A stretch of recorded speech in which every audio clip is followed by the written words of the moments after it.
Aqua regia 3:1 के अनुपात में क्या है, सांद्र हाइड्रोक्लोरिक अम्ल एवं सांद्र नाइट्रिक अम्ल का क्या है, ताजा मिक्सचर होता है।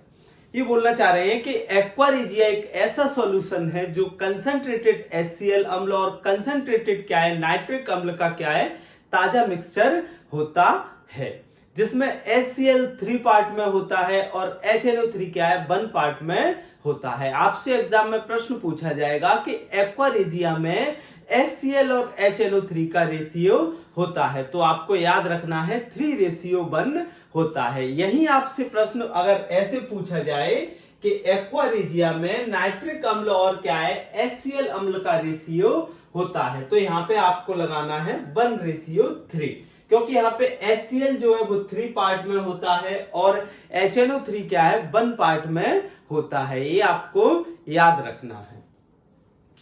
ये गोल्ड को गला सकता है, जबकि दोनों में से किसी भी एसिड में अकेले ये क्षमता नहीं होती है।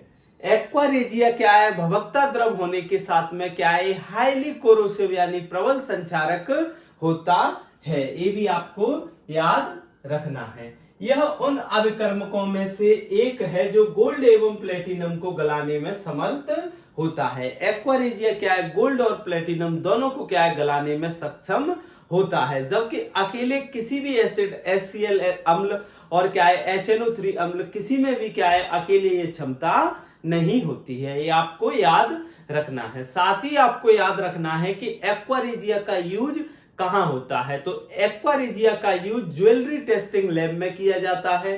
गोल्ड की प्योरिटी क्या है, जांचने में क्या है, एक्वा रेजिया का यूज किया जाता है। ये आपको क्या है, याद रखना है।